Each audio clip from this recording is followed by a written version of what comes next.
Hello, everyone. I thought today we can go over a lecture that I just gave to a couple of students at the Artes Conservatory. We did 3 excerpts that I chose from The Lord of the Rings. Each student had to choose 1 excerpt to do. And I figured, since I did all of them myself, why not go over them and show you what we've done in the lecture and how I did those mock-ups and how they compare to the original recording. So here's the original of the first excerpt from the track Anduril.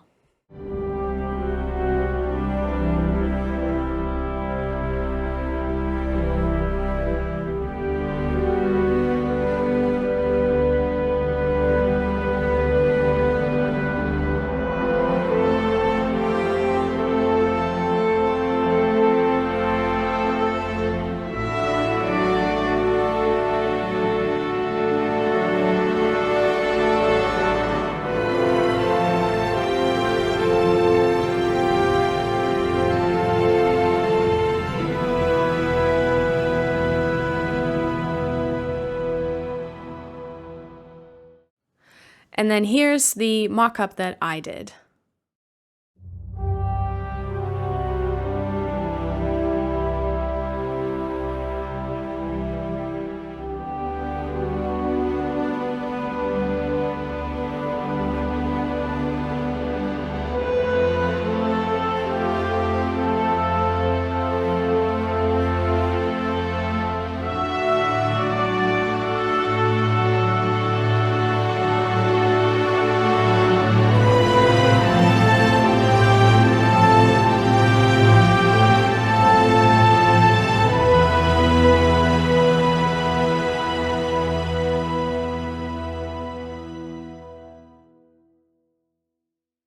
So let's go over this.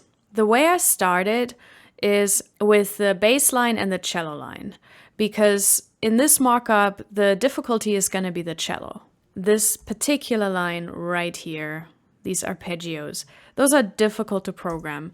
By the way, since this had been a discussion with the students, whether it matters if you play something in or draw it in with a pencil tool, I made all of my mock-ups just using the pencil tool. So nothing of what you're hearing is played in. It's all drawn in MIDI notes, drawn in automation, and everything is quantized. Because there keep being debates about what's better, what's worse. So I just want to show that you can do a proper mock-up regardless of how you put in the MIDI notes. So the first thing I did was I loaded the original audio file and input the tempo map. So let's load that right here.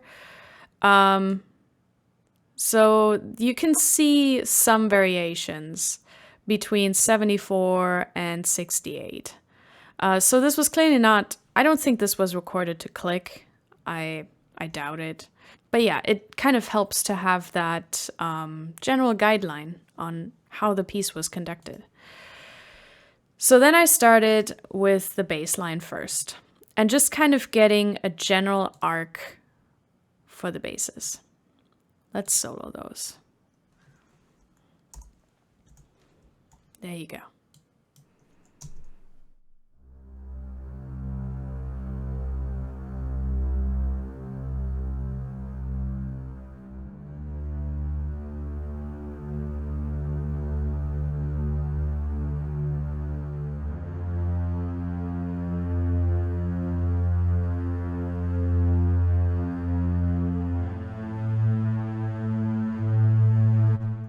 And so forth.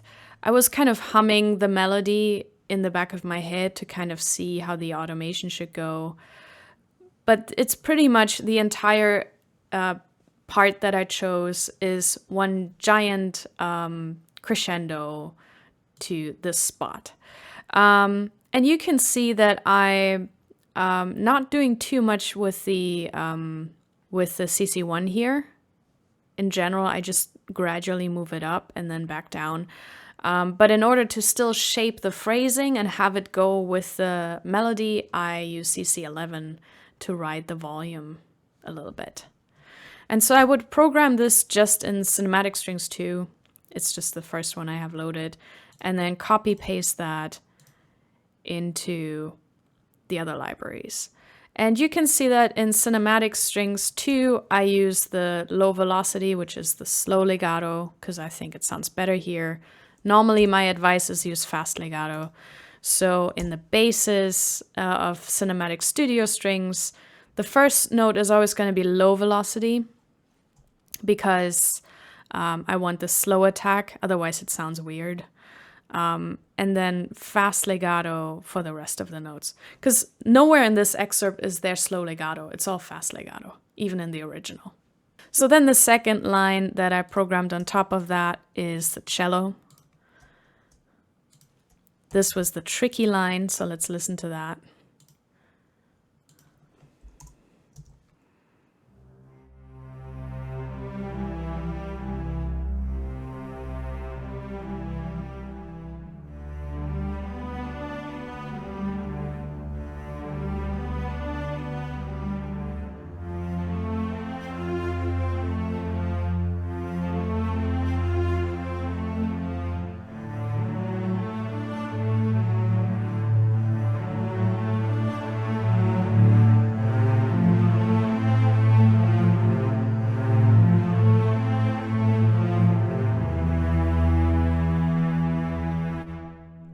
So there we go. You can see again, I've done a bit more with the phrasing in CC1.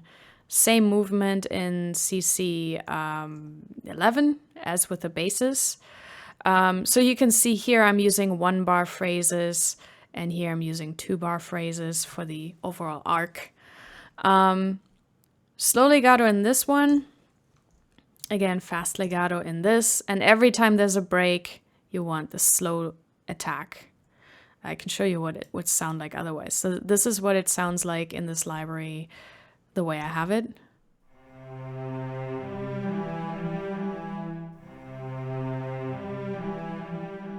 And otherwise it would sound like this.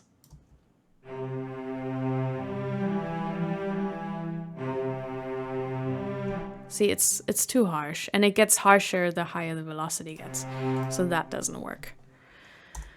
All right, and then the point for me is to then look what are the rest of the strings doing. So they are mostly filling in the chords on top of this until here where they are playing the melody. So for the most part, I would just basically copy a similar CCs for those, and then just add the MIDI notes, you know. But you can see the CCs. I think this is an exact copy of what the basses are doing.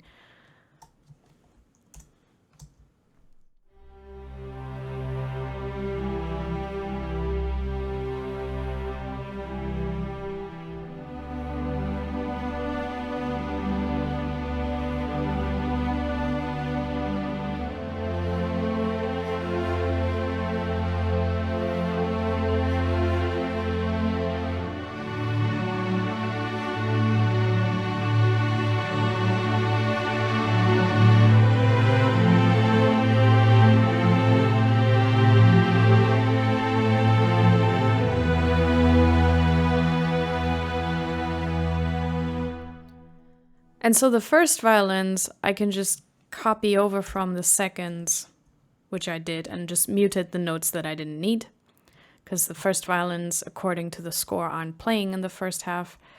And just this one just goes up an octave. So I didn't even mess with anything. It was just a copy paste and then put this up an octave. So let's solo these. So we get the full string section here.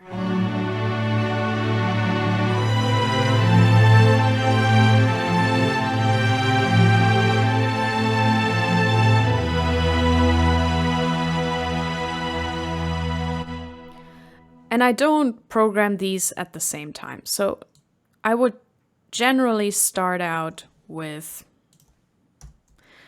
just Cinematic Strings 2. Yeah, that's these.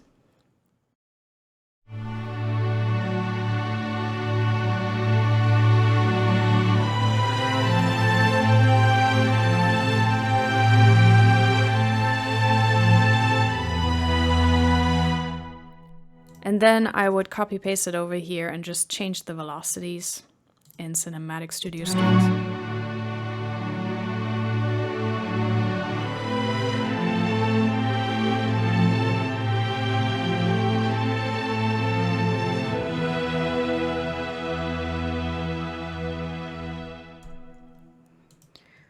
And then the solo strings are chamber strings.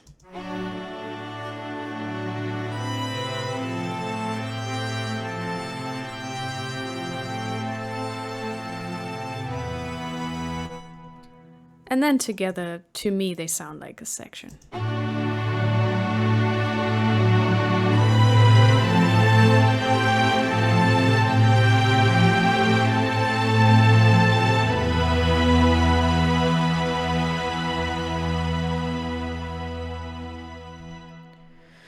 So then normally the second bit I would do is the woodwinds. Because usually, at least in this type of orchestration, the woodwinds would be doing something similar to the strings. It would usually be doublings. So you can see the bassoons are doubling the cello and the bass. So this is mostly a copy-paste. It's actually an exact copy-paste. This is the advantage of having a good template. So if you set up the patches to match in volume and how they behave, you can very often just copy paste. All right, so we have this here. Let's listen with the bassoons. Actually, just listen to the bassoons. This is Berlin Woodwinds.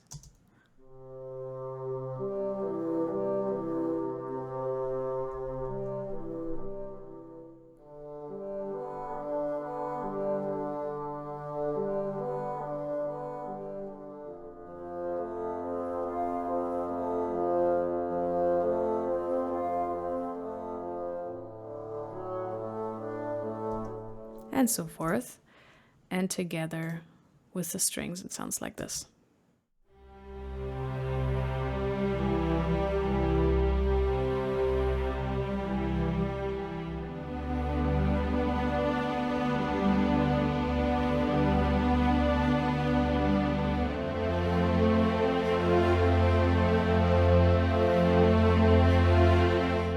So it's just an added color, which is the purpose of this. And then the rest of the woodwinds plays only when the violin melody takes over. Because before that, it's the brass playing the melody. So this is the flutes added to it. This is what they sound like.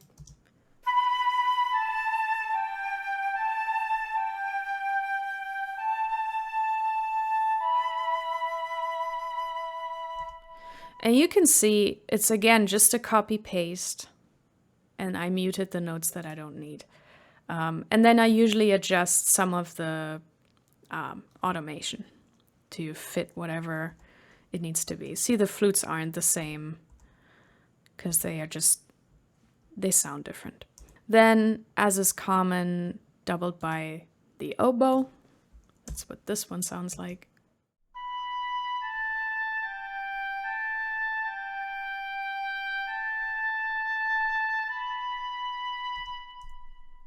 So all together.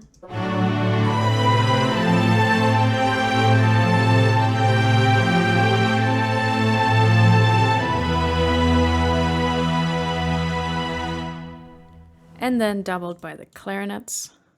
They sound like this.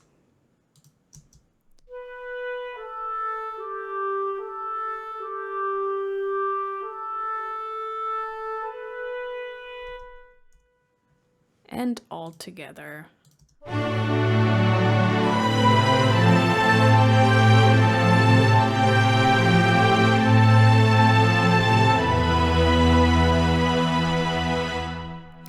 And I like doing it like this because it's so easy to balance the volume of the woodwinds, because now you have the strings as a foundation, and now you can balance the volume of the woodwinds in relation to the strings, because you want to hear their color on top of the strings, but they shouldn't be overbearing because the strings are louder than the woodwinds. So then the next thing I did is the brass. The first thing I did was the horns. So let's listen to those.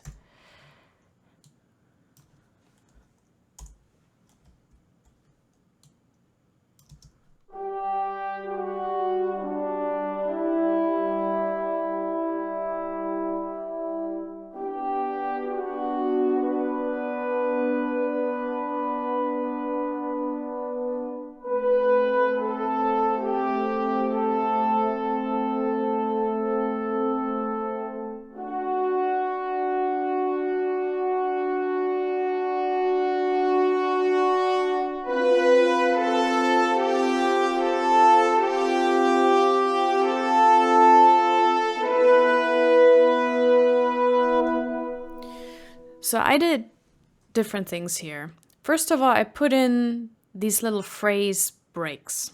Those are not in the score.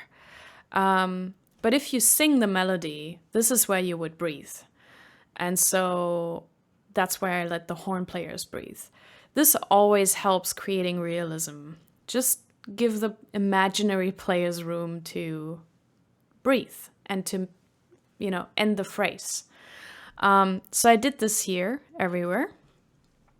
Another thing I did was naturally in particular in wind instruments, when there's a phrase ending and on a held note, you would have a natural decrescendo because they're losing air. Of course, with technique, you can keep up the pressure and keep it going, but normally if it's the end of a phrase, they wouldn't. So there would be kind of a natural decrescendo, which you see here. This is cinematic studio brass. And even here, where they do a crescendo, they would lose air doing the crescendo. And they would breathe before the forte part so that they can play all the way to the end. So I kind of tried to mimic that. Now what else?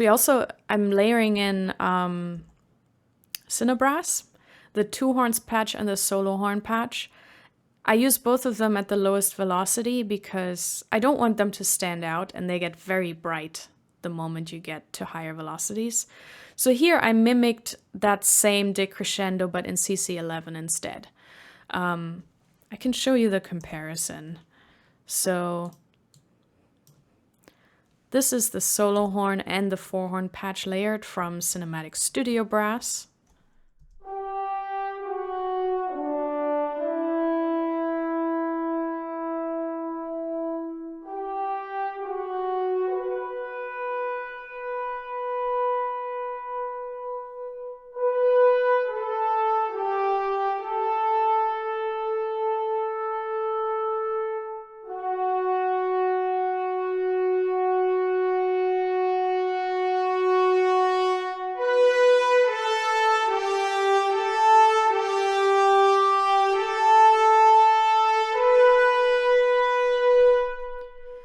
So I love how expressive that is, but Cinebrass, the solo horn, 2 horn and 6 horns, who knew? They have a different quality. They have a much more of an ensemble quality. So that's what they sound like when layered. All of them at lowest velocity.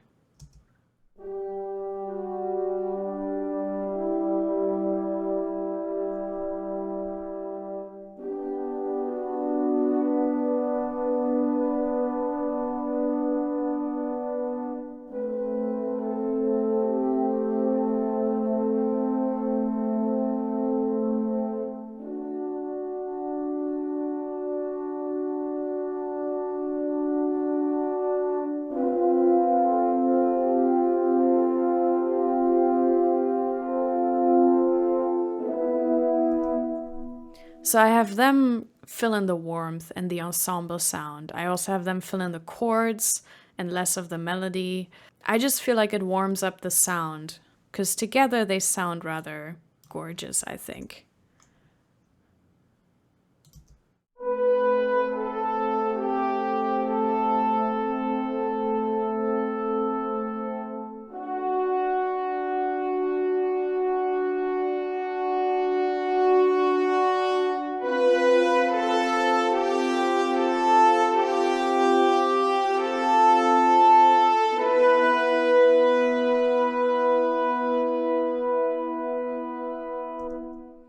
I think this also answers the mystery a little bit of, can you layer patches? Of course you can layer patches. And this doesn't sound like, how much would this be? 6, 7, 8, 9, 10, 13, 14 horns. This doesn't sound like 14 horns. This sounds like, I don't know, 6 horns, maybe 8.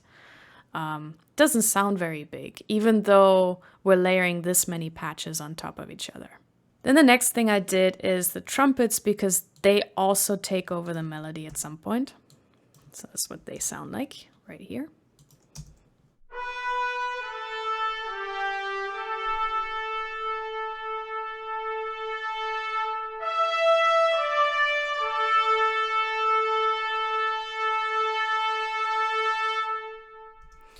And you can see I did the same thing with the phrasing and everything.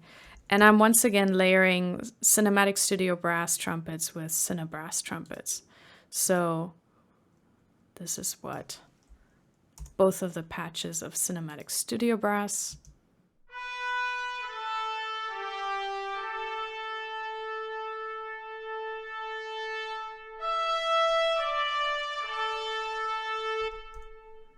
And this is what Cinebrass, the Cinebrass ensemble sounds like.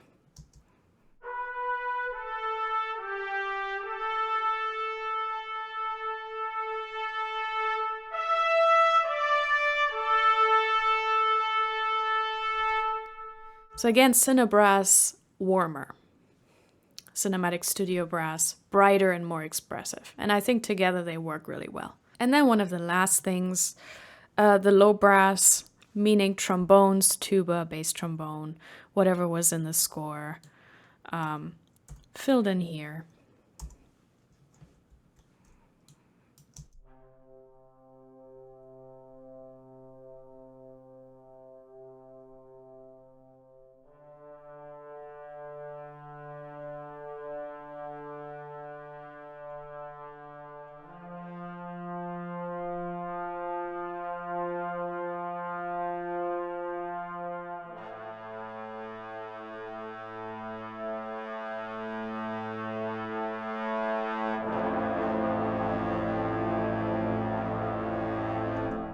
And so forth. Now, how do I balance the sections? At first, I will balance them in relation to the strings, because I did the strings first. But then within the sections, I will test out if they work with themselves.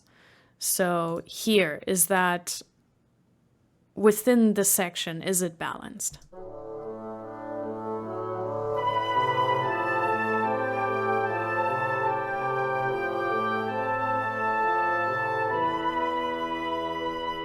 I think so. I can hear all of them and they're equally loud. The high cuts through a bit more, which would be natural. And then I do the same with the brass. You know, is the low brass, the horns, and the trumpets balanced?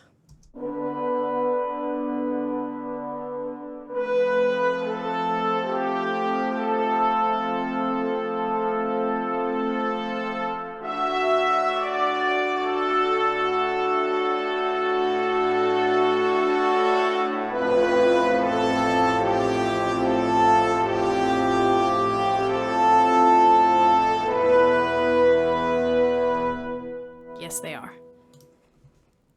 And then the last thing, I always do the percussion last, especially in music like this. So all we have here is timpani and cymbals.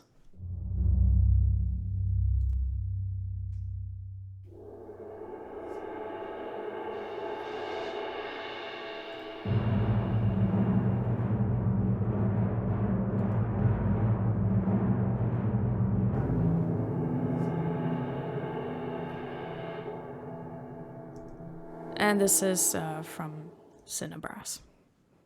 But yeah, there's not much percussion happening here. And so, yeah, let's take one last listen to the whole thing.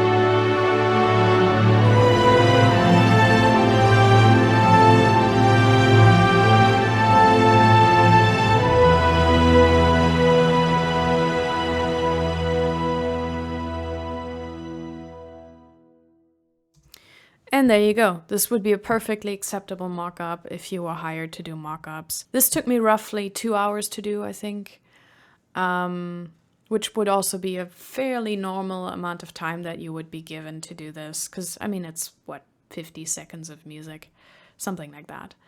So, yeah, just so you have a general idea of the quality, but also a general idea of how much time you would have to do this. This is why templates are important. just make one, just for this type of occasion. Because this was my main job for the first 3 years in town, more or less. I was mostly doing mock-ups. That was my thing. And you position yourself very well if you become very good at this, because it's a very in-demand skill. I hope this was helpful, and I have 2 more excerpts that I will get to in the next videos.